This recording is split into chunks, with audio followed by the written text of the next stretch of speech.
6% drop from here would be around 1484. What actually gets the market there?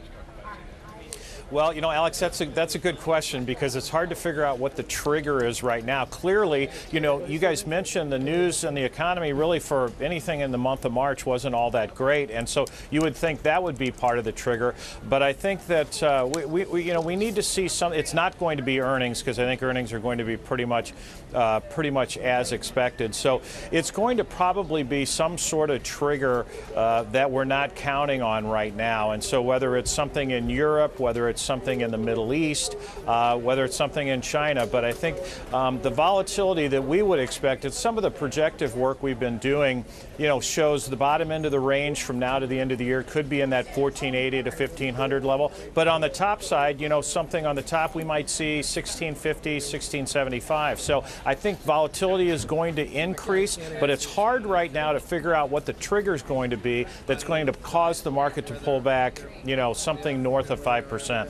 In other words, it's some sort of exogenous effect to the extent that there even is some sort of exogenous event that occurs. And I know that, Scott, you are longer-term bullish because you feel some of the indicators have turned, leading economic indicators. As you look at that kind of a chart, what's your read?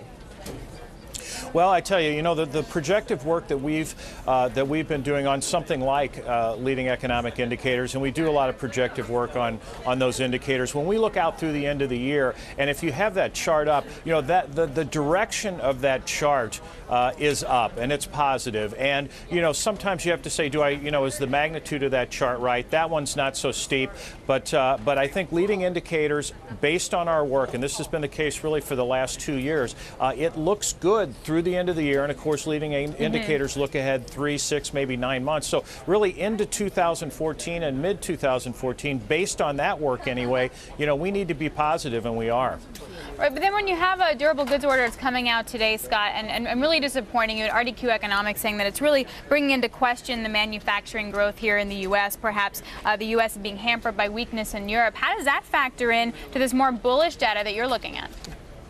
Well, I wanted to, Alex, that the second chart that I sent was on the orders for durable goods, excluding aircraft, which that is very volatile, and certainly that affected the headline number this month. But if you exclude aircraft and it's non-defense, those were up a little bit. But of course, the revision, as a bunch of numbers were for durable goods today, were down. But you'll see in that chart that does not go up in a straight line. Once again, it's heading in the right direction when you look through the end of the year. But it's choppy. It's certainly a lot choppier than LEI, which tends to be more of a smoother type of a move. So even though we had that number today, and that's why I wanted to send this chart, the direction looking ahead is positive, but months like this are going to occur, and certainly that jives with much of the other data that we've seen in March. I mean, March stumbled, and if you look out there right now, the Bloomberg consensus is 3.1% GDP in the first quarter, and when you see data like that and some of the data that we've seen recently, I question whether we're going to get to 3.1%. We had come into the year looking for about 2% in the first quarter. I think it's going to be better than that, a little bit better. I don't think it's going to be 3.1% though. All right, so all that said, Scott, bottom line, you got to do something with the money. What are you doing?